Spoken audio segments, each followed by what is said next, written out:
Alors, bon matin, bon dimanche matin, parce que c'est une belle journée quand on se réunit ensemble là, pour louer notre Dieu.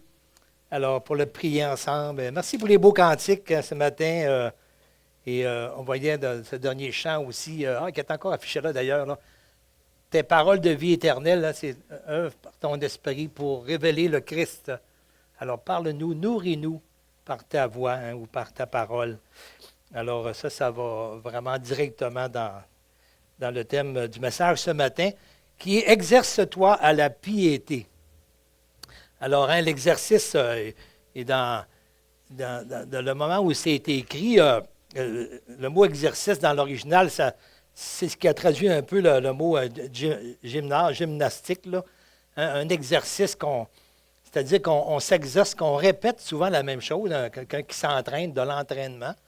Alors, aujourd'hui, encore beaucoup, il y en a beaucoup qui font de l'entraînement. On le fait souvent pour se tenir en forme. Il y en a qui le font pour s'obtenir de la musculature. À cette époque-là, il y avait beaucoup l'entraînement pour le combat, parce qu'il y avait quand même beaucoup de soldats de guerre. Et puis, alors, les gens étaient habitués à cette expression-là, mais on voit que un entraînement, c'est quelque chose tu as l'idée de persévérer là-dedans, de continuer. C'est pas juste tu y vas une fois puis c'est fini, là. C'est quelqu'un qui veut se mettre en forme ou même comme suivre un régime, peu importe.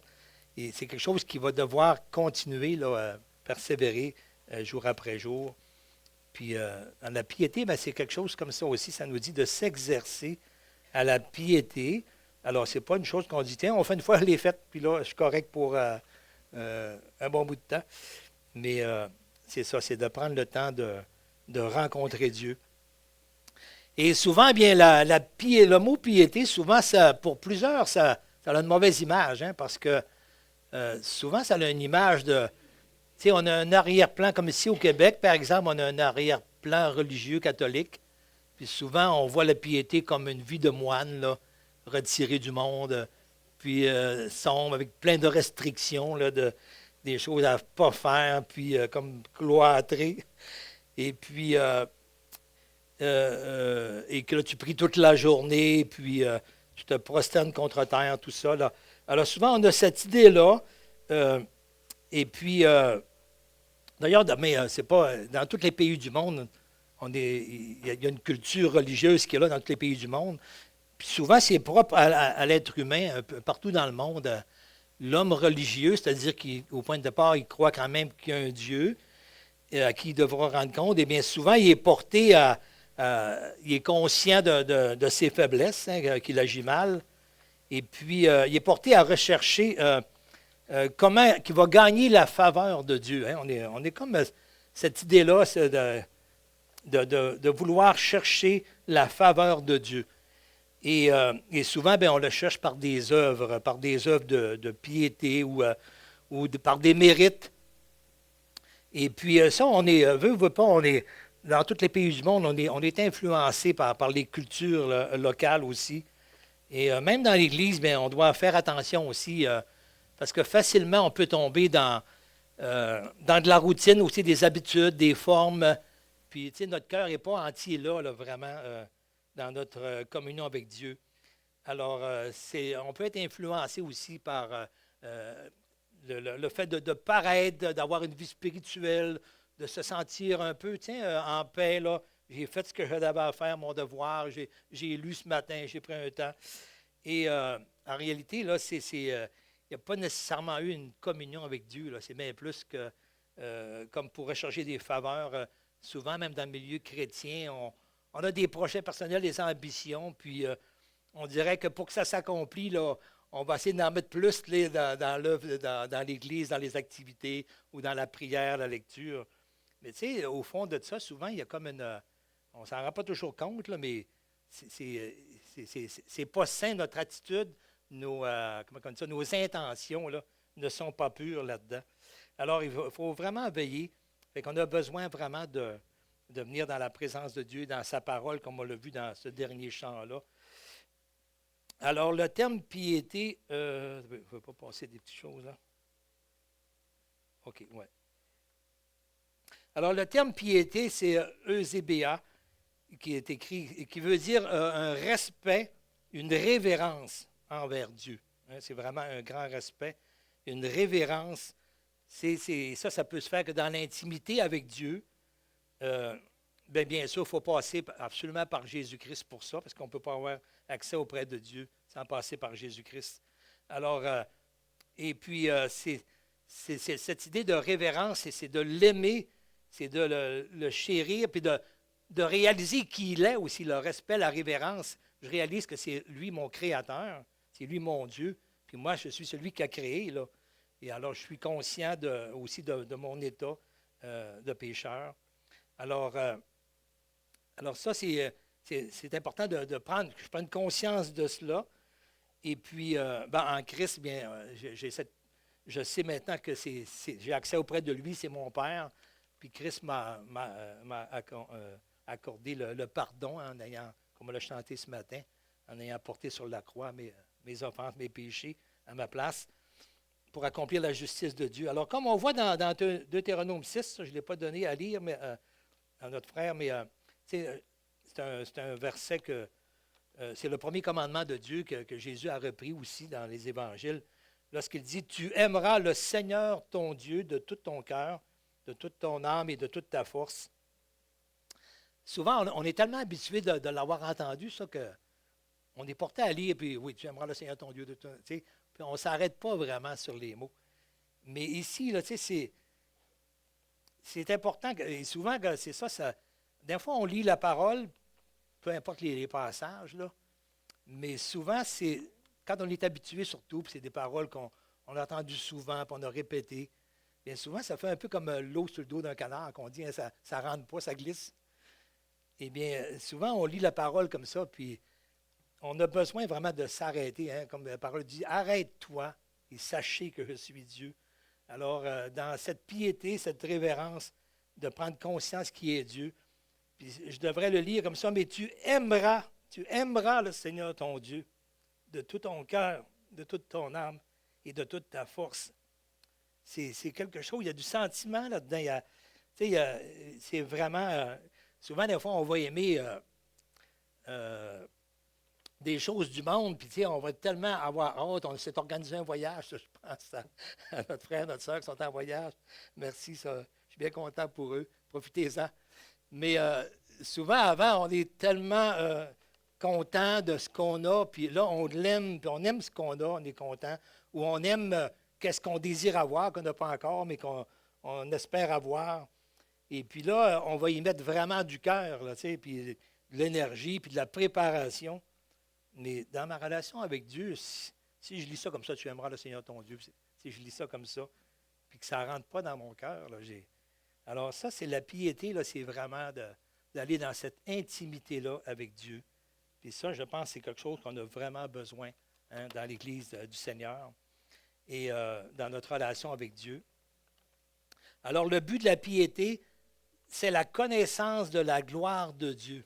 Hein, quand je m'approche de Dieu, je viens dans sa présence, c'est pour le connaître, la connaissance de la gloire de Dieu par une relation qui est intime avec lui dans la foi biblique, hein, parce que ça passe vraiment par ce que Christ a accompli sur la croix, là, et nourri par les Saintes Écritures. Alors, ma piété est nourrie par les Saintes Écritures, par ce que dit la parole. C'est en la méditant que je m'arrête sur sa parole. Hein. Alors, si un être cher nous écrit une lettre, on va s'arrêter sur chaque mot, hein, qu'il va nous écrire. Mais alors, la parole de Dieu, souvent, on a tendance facilement à lire ça d'une façon superficielle. Là, puis, on ne s'arrête pas, on ne la laisse pas pénétrer dans nos cœurs, dans nos pensées, pour s'enraciner. Alors, on a besoin de cela. Alors, plus je vais le connaître Dieu, plus il va me produire en moi, par sa grâce, là, le vouloir et le faire des œuvres qu'il a préparées d'avance pour moi, pour le servir, hein, servir à sa gloire et à celle de Jésus-Christ. Alors, je vais lire un passage qu'on a lu mercredi soir dans la rencontre maison chez moi, dans 2 Pierre, dans deuxième épître de Pierre, au chapitre 1. Puis, on va lire juste les versets de 3 à 8, là. Ça dit, « Comme sa divine puissance nous a donné, et là il s'adresse aux croyants, à ceux qui ont cru en Jésus, qui ont reçu le Seigneur par la nouvelle naissance.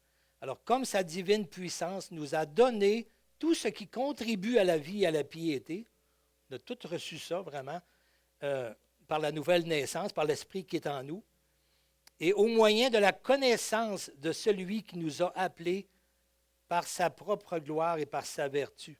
Alors, c'est au moyen de la connaissance de Dieu et que je vais pouvoir voir qu'est-ce qui va suivre là, lesquels, par sa gloire, c'est tout son aspect de sa divinité et sa vertu, son excellence morale, hein, Jésus qui n'a jamais péché, qui a accompli parfaitement la justice de Dieu, est allé à la croix pour nous. Alors, à cause de tout cela, là, c'est cette gloire et cette vertu, laquelle nous assure de sa part les plus grandes et les plus précieuses promesses, afin que par elles, vous deveniez participants de la nature divine. On est comme des co-ouvriers avec Dieu, là, en fuyant la corruption qui existe dans le monde par la convoitise. C'est toujours par le désir des choses là, qu'on glisse hein, dans la corruption. Et puis, alors c'est des choses qui ne vont pas ensemble. Hein. On peut, pour grandir, pour être utilisé par le Seigneur, pour contribuer à sa gloire, on doit fuir la corruption qui est dans le monde. Et il dit après cela, à cause de cela, à cause que je suis équipé pour cela, ayant tout reçu ce qui contribue à la vie, à la piété, hein, ma marche avec Dieu, une marche qui va l'honorer, qui va le révérer, qui va le respecter, bien, ayant tout reçu ça, ça nous dit, bien, faites tous vos efforts pour joindre à votre foi la vertu. Alors ici, c'est faites tous vos efforts, c'est empressez-vous. Hein, empressez-vous. Ce n'est pas l'idée d'un fardeau, là, mais c'est l'idée de. On est tout équipé pour ça. On s'empresse vraiment de joindre à notre foi. La foi, c'est la foi de ce qu'on a vu de la foi en Christ, quand on a été sauvé par l'œuvre de Christ à la croix. Eh bien, la vertu, ça veut dire c'est l'excellence morale là, dans notre vie. La vertu, la science ou la connaissance, dans d'autres textes, c'est la connaissance de Dieu, de celui qui nous a appelés, là, à la tempérance, la maîtrise de soi, à la patience, particulièrement au moment où ça a été écrit, là, les chrétiens faisaient face à beaucoup d'oppositions, d'épreuves. Alors, tout ce qu'ils avaient à vivre, là, la persécution, ça demandait de la patience hein, pour persévérer malgré tout ça, les yeux vraiment fixés sur le Seigneur. Et à ça, la piété, hein, de vraiment toujours se nourrir en Dieu, et l'amour fraternel et la charité. Alors, et ça dit, le verset 8, « Car si ces choses sont en vous, et ils sont avec abondance, elles ne vous laisseront point oisifs ni stériles pour la connaissance de notre Seigneur Jésus-Christ. » Alors, plus qu'on connaît le Seigneur, c'est tout dans le but de grandir dans sa connaissance. Plus qu'on le connaît, bien moins qu'on va être assez oisif, stérile. Le Seigneur va nous utiliser pour sa gloire.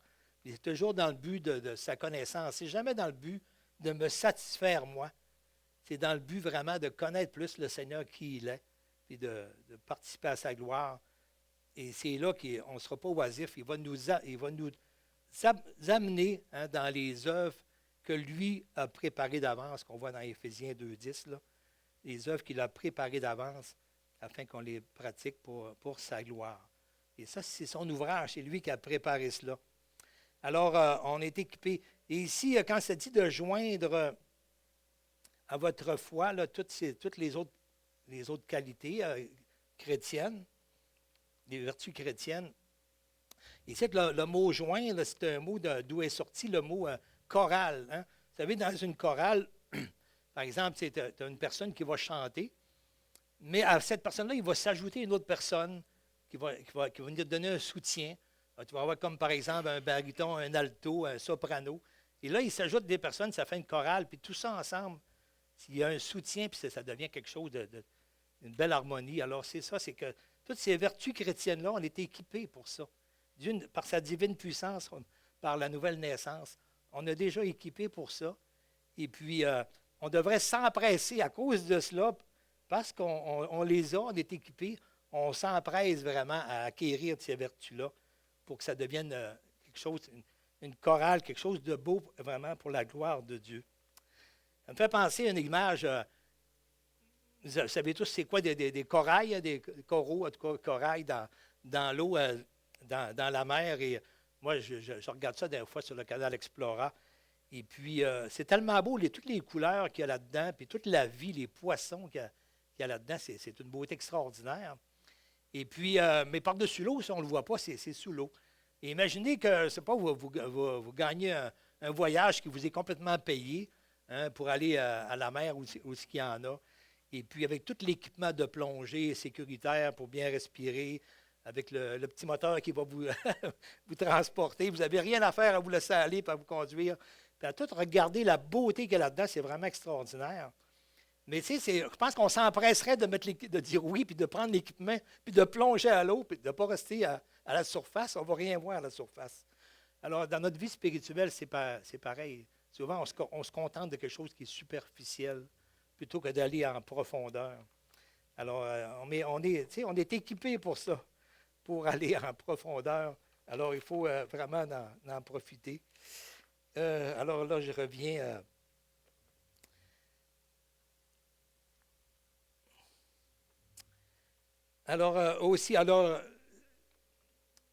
OK, fait que le but, je reprends ça, le but de la piété, c'est la connaissance de la gloire de Dieu. C'est dans ce sens. C'est pour ça que je viens un accès auprès de lui pour voir sa gloire, tellement sa grandeur, par une relation qui est intime avec lui dans la foi chrétienne biblique, nourrie par sa parole, par les Écritures. Et le contraire, bien, c'est ça, c'est l'impiété, c'est de penser que Dieu est à mon service pour m'accorder mes 1001 bénédictions. Et ça, c'est tellement enseigné, puis prêché, puis véhiculé par beaucoup de chrétiens aujourd'hui dans le monde moderne, où tout est axé vraiment sur qu'est-ce que je reçois, plutôt que d'être axé sur servir Dieu, c'est que Dieu qui me sert.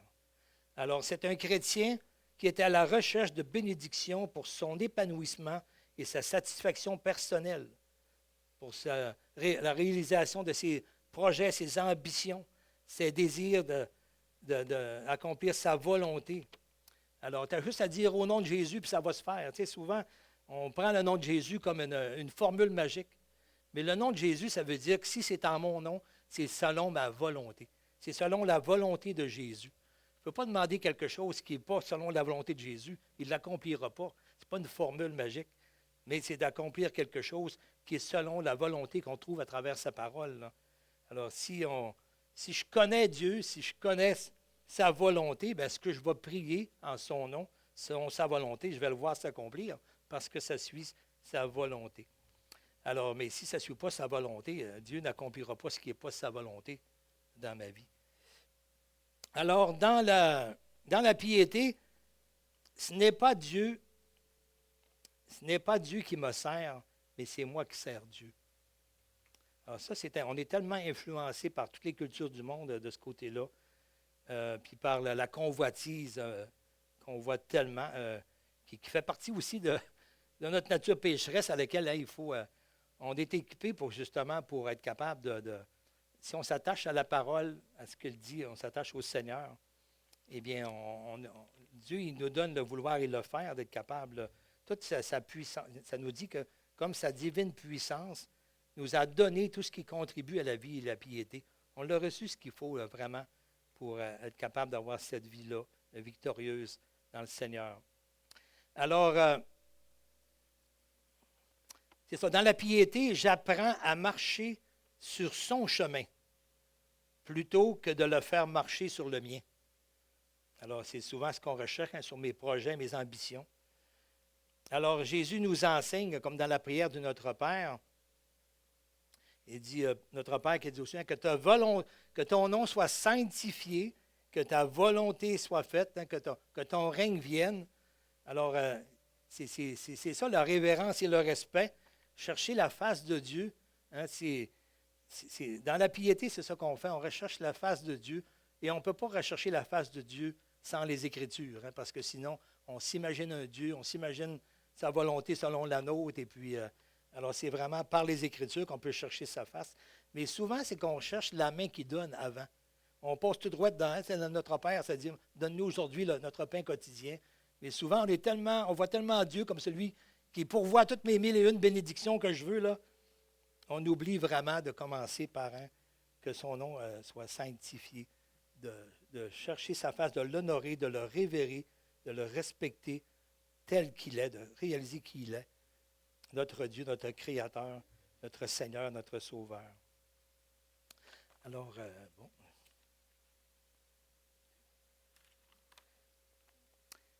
Dans l'Évangile de Matthieu, au chapitre 6, Jésus nous donne une bonne mise en garde là aussi, parce qu'on voit des actes de piété qui sont tous, prier, faire des aumônes, jeûner, c'est tous des actes, des moyens par lesquels on peut glorifier Dieu quand même à travers ces choses-là, l'honorer, le respecter, mais en même temps, bien, on peut s'en servir pour des mauvaises intentions, comme on va le voir ici, et Jésus nous met vraiment en garde.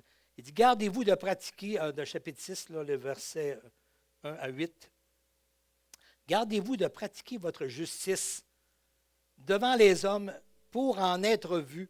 Autrement, vous n'aurez point de récompense auprès de votre Père qui est dans les cieux. Lors donc que tu fais l'aumône, ne sonne pas de la trompette devant toi, comme font les hypocrites dans les synagogues et dans les rues, afin d'être glorifiés par les hommes. Je vous le dis en vérité, ils reçoivent leur récompense. Hein. Leur récompense, c'est la gloire des hommes. Hey, il est donc spirituel, il est donc extraordinaire, cet homme-là, alors, ou cette femme-là. Alors, mais quand tu fais l'aumône, que ta main gauche ne sache pas ce que fait ta droite, afin que ton aumône se fasse en secret. Et ton Père qui voit dans le secret te le rendra. La piété, là, ce n'est pas quelque chose pour le paraître. C'est quelque chose entre moi et Dieu. C'est une intimité avec Dieu. Puis Dieu, il sait toutes choses. On ne peut pas le tromper, Dieu. On peut imiter une piété, on va le voir, hein, l'apparence de la piété.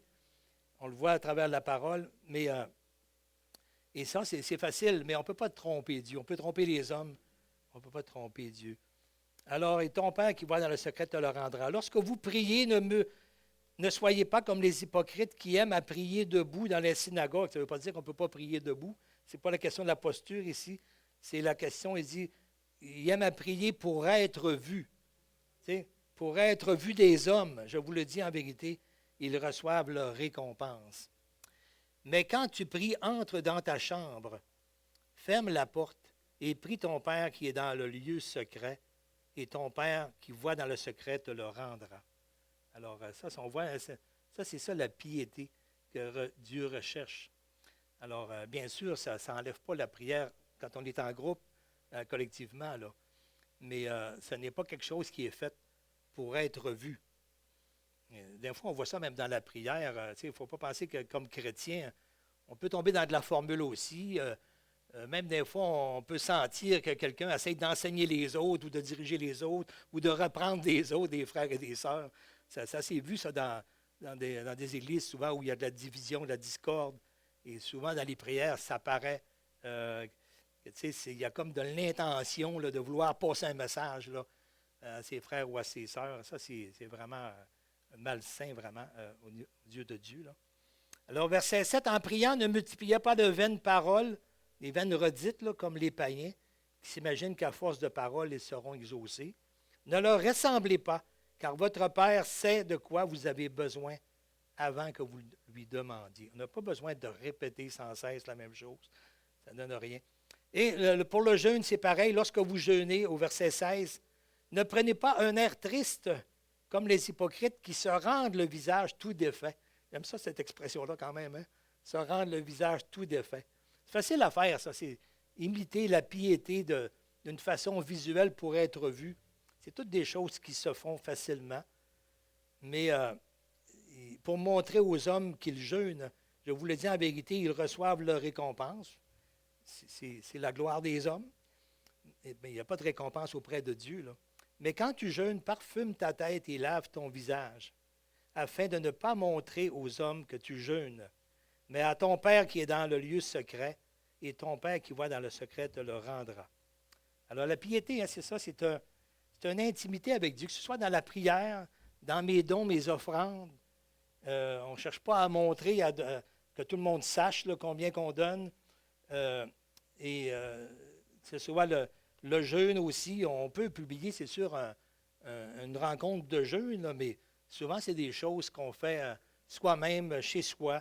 Puis c'est entre moi et Dieu, hein, parce que je cherche sa face et je veux me priver de certaines choses pour prendre plus de temps dans la prière, me séparer de tout ce qui me distrait des distractions.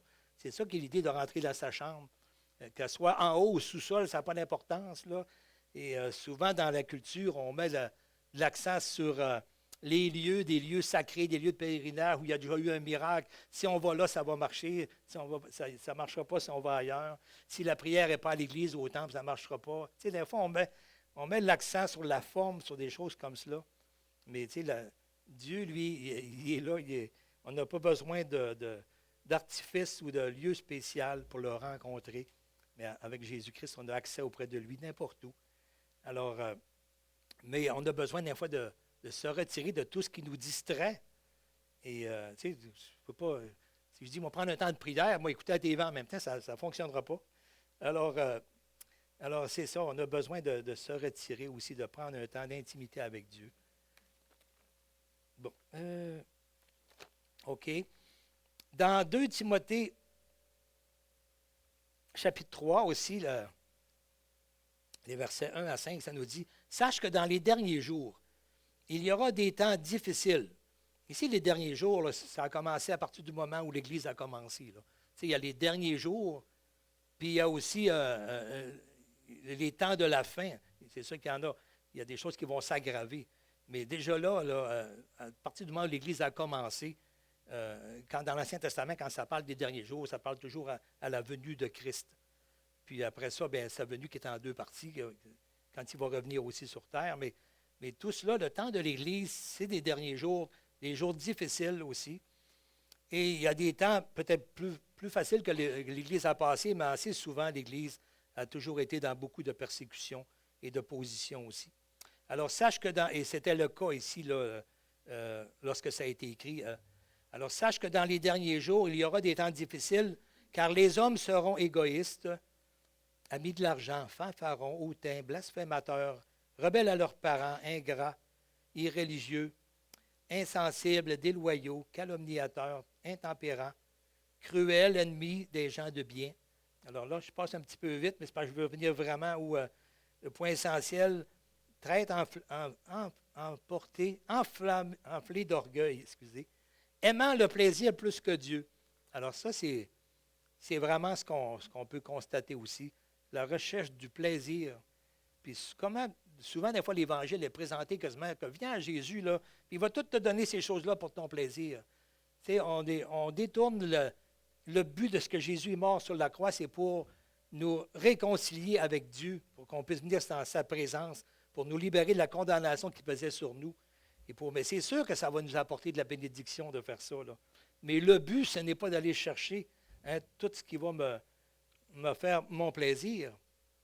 Et souvent, on présente l'Évangile un petit peu comme ça aussi. Comme tout va être facile, tout va bien aller, tout va être facile. Mais tu sais, c'est ici sur terre, avant que Jésus revienne, il va y avoir de la difficulté, et la parole le dit. Alors, ayant l'apparence de la piété, mais reniant ce qui en fait la force. La force, hein, c'est que les yeux sont centrés sur Dieu, sur qui il est, sur Jésus-Christ, sur ce qu'il a accompli. C'est ça qui est la force. On le voit dans Tite 1,16, où Paul reprend les mêmes choses aussi. Alors, ayant l'apparence de la piété, mais il renie ce qui en fait la force. Ce n'est pas centré sur Dieu, c'est centré sur l'homme, pour le paraître, comme on a vu pour l'apparence, pour en chercher un gain. Alors, éloigne-toi de ces hommes-là. Or, tous ceux qui veulent vivre pieusement en Jésus-Christ seront persécutés. Alors, c'est quelque chose qui nous donne à réfléchir des fois aussi, là. Alors, mais les hommes méchants et imposteurs avanceront toujours plus en plus dans le mal, égarant les autres et égarés eux-mêmes. Verset 14, 14 jusqu'à 17 aussi. Toi, demeure dans les choses que tu as apprises et reconnu certaines. Alors, on voit, c'est dans la parole aussi, comme on l'a chanté tout à l'heure aussi. Sachant de qui tu les as apprises, alors c'est sur le fondement des apôtres, hein. Dès ton enfance, tu connais les saintes lettres qui peuvent te rendre sage à salut par la foi en Jésus-Christ. On a tellement besoin des Écritures, hein, pour nous donner de la sagesse. C'est ça qui... une piété sans lire les Écritures, ça n'existe pas. Là. On tombe complètement dans nos raisonnements humains, philosophiques. Mais la piété est nourrie de la parole de Dieu pour connaître Dieu. Alors, toute Écriture est inspirée de Dieu et utile pour enseigner, pour convaincre, pour corriger, pour instruire dans la justice, afin que l'homme de Dieu soit accompli et propre à toute bonne œuvre. Alors, c'est ça le but, hein, qu'on soit accompli, qu'on soit propre à toute bonne œuvre que Dieu a préparée d'avance, afin qu'on l'accomplit. Okay. La piété, c'est la qualité de celui qui évite ce qui est superficiel, les vanités, là, mais qui recherche une vie spirituelle profonde, un peu comme dans l'exemple tout à l'heure. Hein, Dieu nous a équipés pour plonger vraiment dans son œuvre, hein, dans ce qu'il a préparé d'avance pour nous, pour le glorifier lui, pas pour mon plaisir à moi, mais pour son plaisir à lui. Alors, c'est ça, c'est la recherche d'une vie spirituelle profonde dans la connaissance de Dieu, dans le respect de ce qu'il est et de sa parole. Dans Jean 4, 23, ça nous dit, hein, que juste avant, Jésus dit « l'heure vient », dans le sens que avant ça, l'adoration se faisait comme au temple, par exemple. Mais maintenant, lorsque Christ l'heure vient, parce que Christ s'en va à la croix, et il va nous donner, à cause du pardon des péchés, parce qu'il va avoir accompli cette justice, va nous donner un accès auprès du Père par son sacrifice, son pardon et sa résurrection. Alors, il dit, là, les vrais adorateurs adoreront le Père en esprit et en vérité. En vérité, parce que Jésus est la vérité. C'est lui le chemin vers le Père. C'est lui la vérité. Alors, c'est par Jésus qu'on peut adorer le Père. Car ce sont là les adorateurs que le Père demande.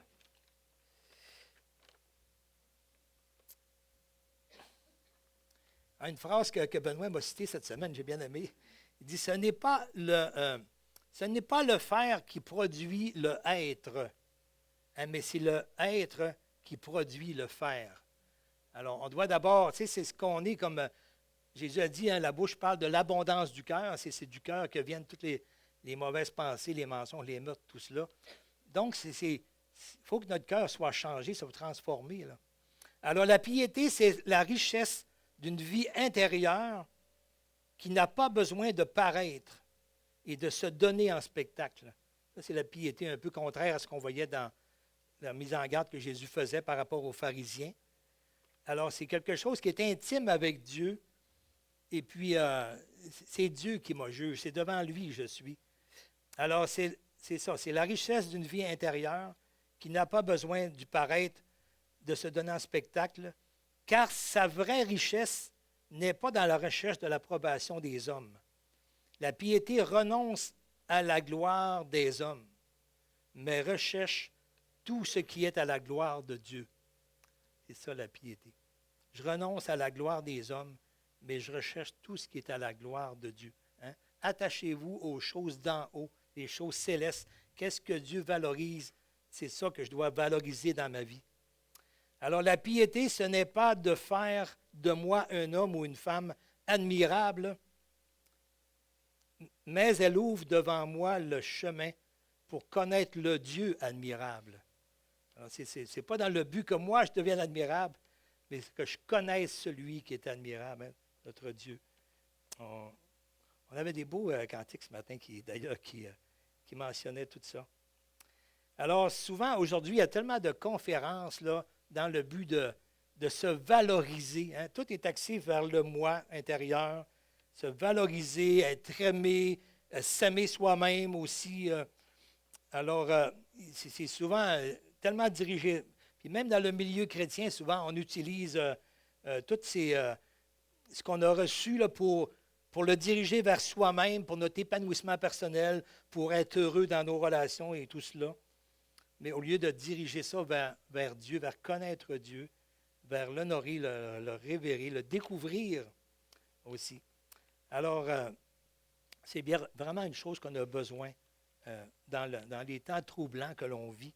On vit des temps assez difficiles aussi qui s'en viennent assez corsés par rapport à tout le changement dans les lois aussi des gouvernements. Toute cette idée là, de tout mettre Dieu en dehors de tout, les décisions, les choix dans notre vie, et puis de faire ce qu'on a envie de faire. Hein. Le mouvement wokiste, c'est un peu ça. Là. Tout ce que tu as envie, tu le fais. Tu ne t'occupes pas du tout de la valeur morale. C'est toi qui décides de ta valeur morale. Alors, on a besoin de sagesse comme chrétien. Comment on réagit dans ces changements-là, puis dans ce monde-là. On a besoin de sagesse. Cette sagesse-là, on la trouve dans les Écritures. Tu sais. Dans les Écritures, on a plein d'exemples de personnes qui ont traversé des moments très difficiles autour d'eux, dans la politique, peu importe, dans tout l'environnement, de la persécution. On a juste eu le COVID, là, puis c'était terrible le comportement de beaucoup de personnes se disant chrétiens. Comment est-ce qu'il y en a qui ont mal agi, se sont mal comportés. Il y a eu juste quelques petites restrictions qu'on ne pouvait pas s'assembler autant qu'on aurait aimé. Puis là, c'était incroyable tout ce qui court sur les réseaux sociaux partout. Et on cite des versets à travers ça. Mais un manque de sagesse terrible.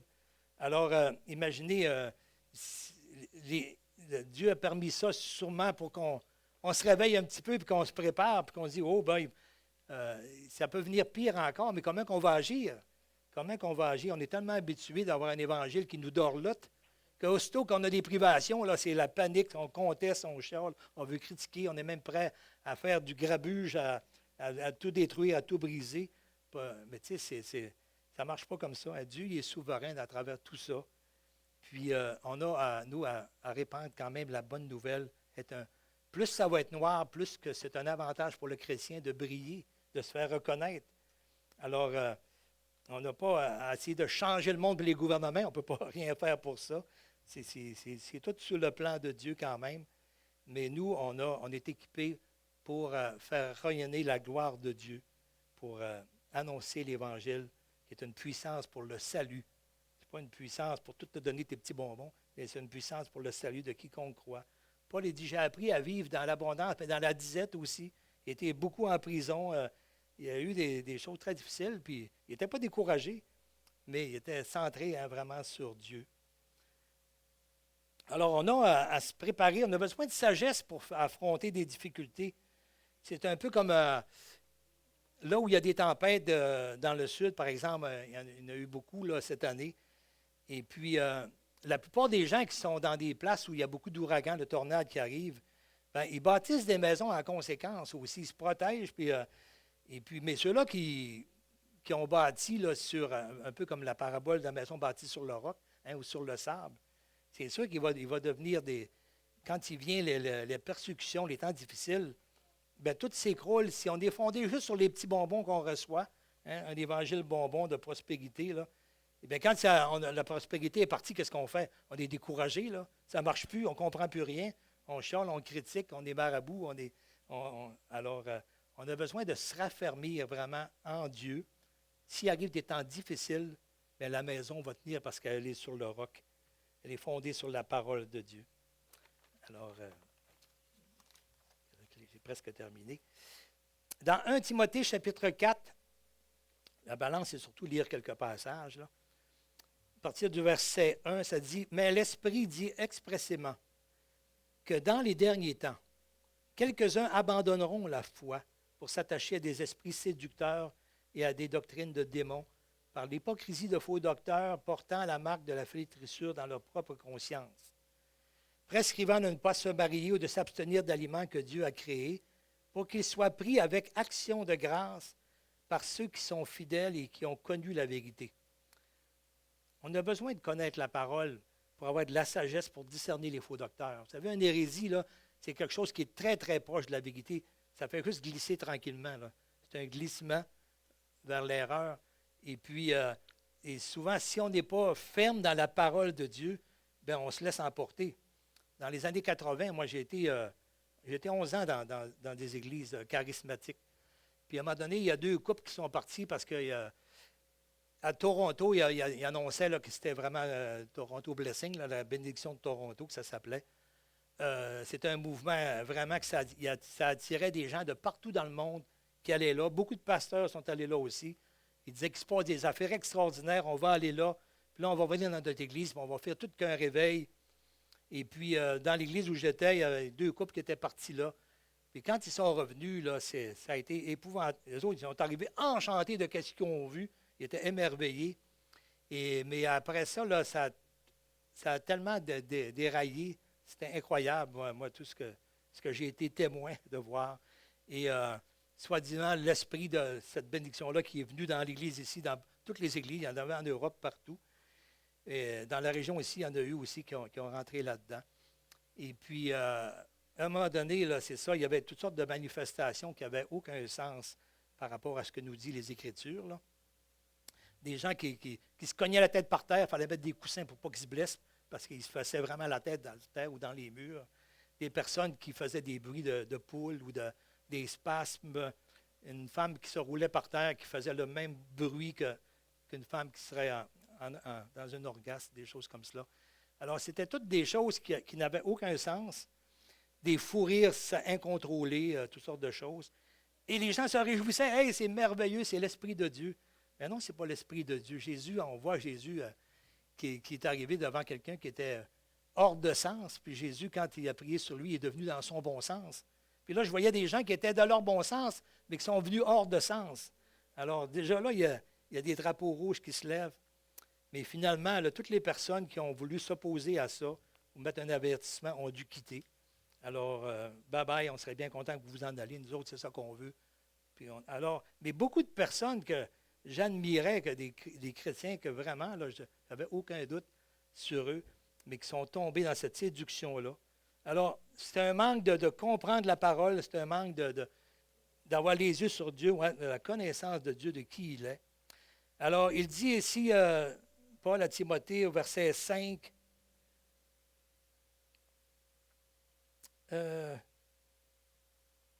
au verset 4, car tout ce que, parce que là, il y en a qui prescrivent toutes sortes de choses, là, mais car tout ce que Dieu a créé est bon et rien ne doit être rejeté pourvu qu'on le prenne avec sa action de grâce.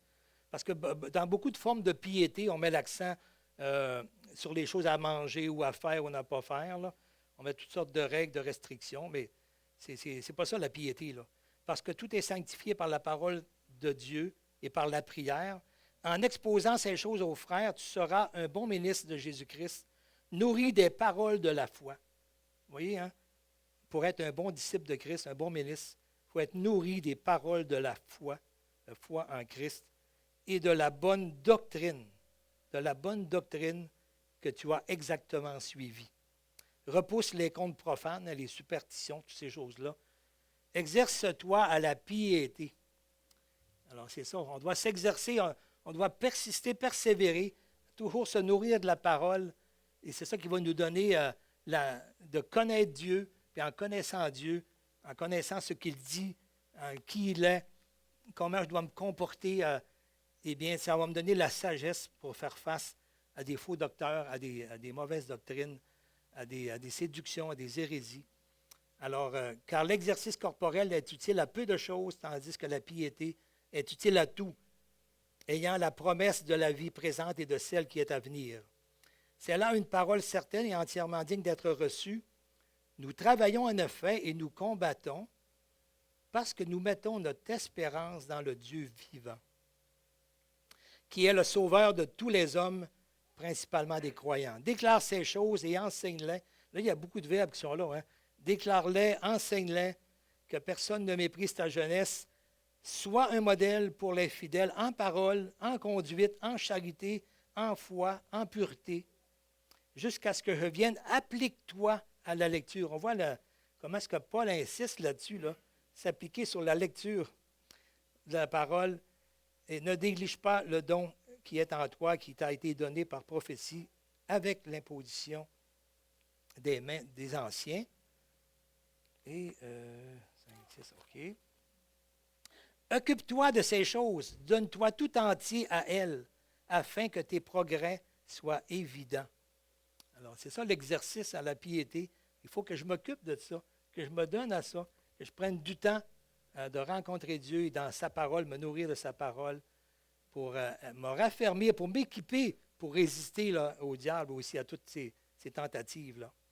Alors veille sur toi-même et sur ton enseignement et persévère dans ces choses, car en agissant ainsi, tu te sauveras toi-même et tu sauveras ceux qui t'écoutent. Là, il y a quelques passages que je vais sauter pour aller à la fin, là, qui sont moins importants. Alors, je vais conclure ici. Je vais juste faire un petit résumé des passages quelque chose. C'est que dans le milieu chrétien, il y en a beaucoup qui courent le spectacle puis les foules.